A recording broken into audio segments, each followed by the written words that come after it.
Have you ever wondered about the secret lives of the objects around us? The stories they could tell if they could speak? Today, we're diving into a story just like that. This isn't just any story, it's a love story that spans 50 years, told through the eyes of the one thing that witnessed it all. A simple, elegant fountain pen. Picture this: a small, dusty antique shop in the heart of Paris, sometime in the late 1960s. A young man named Leo, with more dreams than money, walks in. His eyes land on a beautiful, sleek fountain pen with an ink blue casing and a fine silver nib.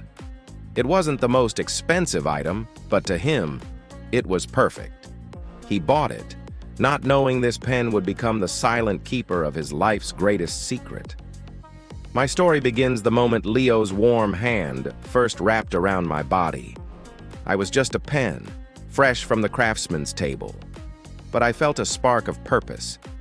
Leo wasn't a famous writer or a scholar. He was a baker, his hands usually covered in flour, not ink. But he had a secret passion. He was in love with a woman named Clara, a florist who worked across the street. Her smile, he once whispered, was brighter than any summer day. But Leo was painfully shy.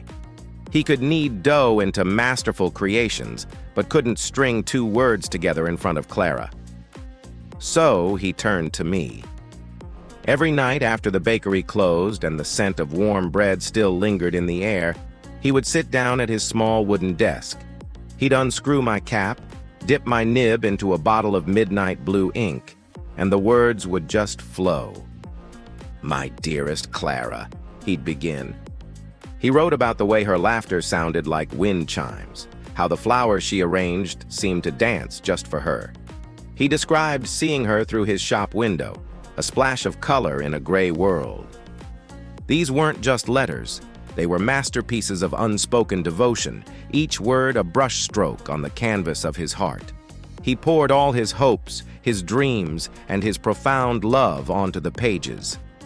But here's the secret, the one that I kept locked within my inky heart for 50 years. He never sent a single one. Not one. Each letter, once finished and dried, was carefully folded and placed inside a wooden box, hidden beneath a loose floorboard in his room. It was his private sanctuary of love, a world where he could be the eloquent, brave man he wished he was. Years turned into decades, seasons changed, and Paris changed with them. Leo's hair turned from chestnut to silver. His hands, once strong and steady, became weathered with age. But his love for Clara never faded. And every night, without fail, he would take me out and continue his ritual. I wrote letters on his 30th birthday, confessing his fear that he'd grow old alone. I wrote when Clara got married to someone else, the pages stained with more than just ink that night. Leo's tears fell silently onto the paper as he wrote about wishing her a lifetime of happiness, a happiness he couldn't give her. My nib scratched a little harder on the paper that evening, as if I could feel his pain myself. Even after her husband passed away years later, Leo remained silent. He would see her at the market, two old friends exchanging polite greetings, their shared history hanging unspoken in the air between them. Then he would come home to me, and the dam of his emotions would break. He wrote about the what-ifs, the maybes, the life they could have had. He filled pages with imaginary conversations, seaside vacations, and quiet evenings spent together. Through me, Leo lived a whole other life with Clara, a life of passion, of adventure, of deep, soulful connection. I was the bridge between his silent heart and the woman he loved from afar. I felt the pressure of his grip tighten during moments of intense longing and loosen during moments of quiet reminiscence. I absorbed his sighs, his quiet chuckles, and his silent sobs. I was more than a pen. I was his confidant, his only witness. Then one evening things were different. Leo was well into his 70s. His hand trembled as he held me. He didn't write a new letter. Instead, he took out the old wooden box. It was overflowing with 50 years of love, neatly bundled and tied with ribbon. He opened the very first letter he ever wrote, his eyes misting over as he read the words of his younger self.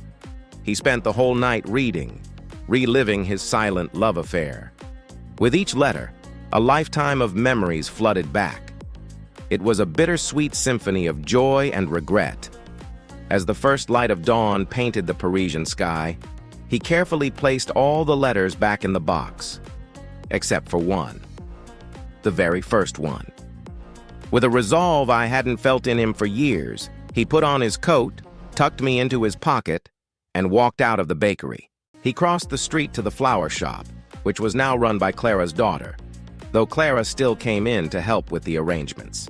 He found her there, surrounded by lilies and roses, her hands just as gentle with the petals as they were 50 years ago.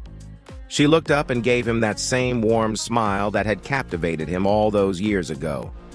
For the first time, Leo didn't look away. He didn't stammer. He simply walked up to her, pulled out that first slightly faded letter and handed it to her. He didn't say a word. He just stood there, his heart pounding, as she carefully unfolded the 50-year-old paper. I couldn't see her face as she read, but I could feel Leo's entire body holding its breath. The silence in the shop was filled with the scent of flowers and a lifetime of unspoken words.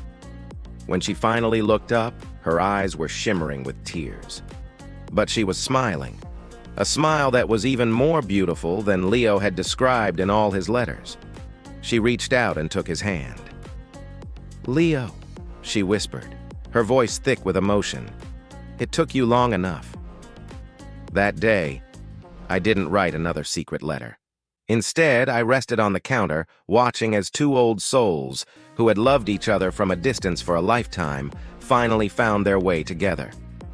My purpose wasn't to keep a secret anymore.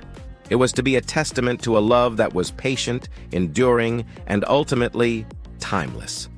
Their remaining years were filled with the simple joys they had both dreamed of: walks by the Seine, shared breakfasts, and quiet conversations. The large box of letters became their shared treasure, a beautiful history of a love that had bloomed in secret. And me?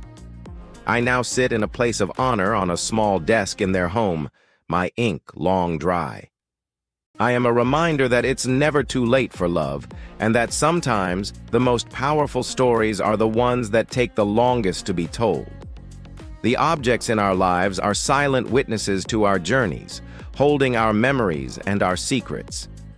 So the next time you pick up an old pen or look at a cherished object, just imagine the incredible stories it might have to tell.